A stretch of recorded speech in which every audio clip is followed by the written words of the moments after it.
Pozdravljam vas studija Glas Amerike u Washingtonu. Ja sam Ivica Puljić. Predsjednik Obama je započeo finalnu bitku za reformu zdravstvenog sustava ovdje u Americi. Bitka će biti teška, duga i imat će političke žrtve.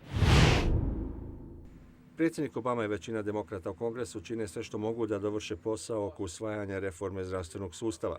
Zato su počeli forsirati kontroverznu zakonodavnu mjeru nazvanu pomirenje, prema kojem je za usvajanje nekog zakona potrebno imati tek 51% glasova u Senatu, čime se u ovom slučaju mogu ignorirati konzervativni glasovi u debati i usvojiti prijedlog po jednostranačkoj liniji. Taj proces pomirenja je stvoren kako bi Kongres mogao brže reagirati na proračunska pitanja. Ako bi sve počeli ispočetka, to bi nas dovelo do novog odlaganja koje bi moglo potrajati čitavo desetljeće ili više. Predsjednik Obama tvrdi da će njegov plan zdravstvene reforme pokriti osobe bez osiguranja, smanjiti cijene zdravstva i okončati, kako kaže, vrlo loše ponašanje osiguravajućih kompanija koje odbijaju platiti neki bolnički trošak zbog zdravstvenog stanja u kojem je pacijent bio prije dolaska u bolnicu. Republikanci tvrde da je Obamin plan loš plan koji će povećati troškove i dopustiti državi da se miješa u zdravstvo, te ističu da će ova reforma biti pogubna po demokrate na predstojećim kongresnim izborima. Pakistanske snage sigurnosti tvrde da su ubile oko 30 militanata u pokrajini Mohmand blizu granice s Afganistanom.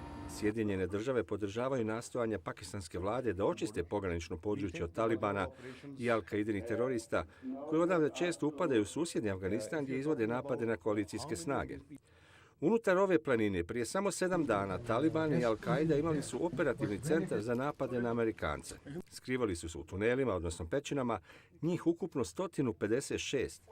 Iza sebe su, bježeći pred pakistanskim vojnicima, ostavili deke, hranu, novac, ukradene američke uniforme, ali isto tako i veliku količinu oružja. Sada, kada su Taliban i Al-Qaida napustili pećine, lokalno stanovništvo je počelo slaviti njihov odlazak i povratak normalnom životu. Naknadni potres jačine 6,1 po Richteru pogodio je središnji dio Čilea 4 dana nakon razornog potresa od 8,8 stupnjeva u kojem je život izgubilo više od 800 ljudi. Epicentar novog potresa bio pod more na dubini od 34 km, te je za grad Concepcion objavljena uzbuna za tsunami, pa su se ljudi počeli masovno sklanjati u više predjele. Na svu sreću, uzbuna za tsunami je kasnije povučena.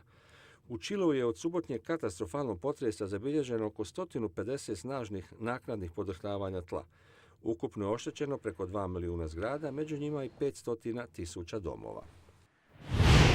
U nastavku o nevjerojatnoj priči u kojoj je glavna uloga jedan 9-godišnji dječak i nećete vjerovati, spuštao i dizao zrakoplove.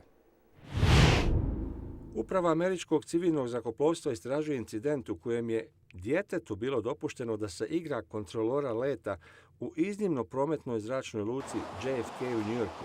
Uposlenik u kontrolnom tornju koji je doveo 9-godišnjeg sina na posao i njegov nadređeni suspendirani su zato što su dječaku dopustili da preko radio veze daje dozvole za polijetanje 3 zrakoplova. Na radio snimci jasno se može čuti dječji glas kako kaže JetBlue 171 možete poletjeti. Uz dijete bila je odrasla osoba. Dijalog je nastavljen i dijete je dalo dopuštenje za polijetanje zrakoplovima na 3 leta. JetBlue 171 u Sacramento, Aeromexico 403 u Meksiko i JetBlue 195 u Las Vegas. Amex možete poletjeti adios, viče dijete, a ženski glas pilota ili kopilota uzvraća adios. Amex 403, contact departure. Adios, amigos. Sve više se zabavljajući, dijete pilotima na letu u Las Vegas viče, put je slobodan, adios amigos. Ni to nije bilo dovoljno roditelju kontroloru leta, pa je sutradan na posao doveo svoje drugo dijete. Jedina razlika ovoga puta je to bila djevojčica. Takvo je ponašanje neprihvatljivo i nije u skladu s profesionalnom razinom koja se očekuje od svih zaposlenika kontrole letenja priopćenoj upravi civilnog zrakoplovstva. Lijepo voljeti svoju djecu, ali davati im ovakve igračke. Hvala vam, vidimo se sutra. Doviđenja.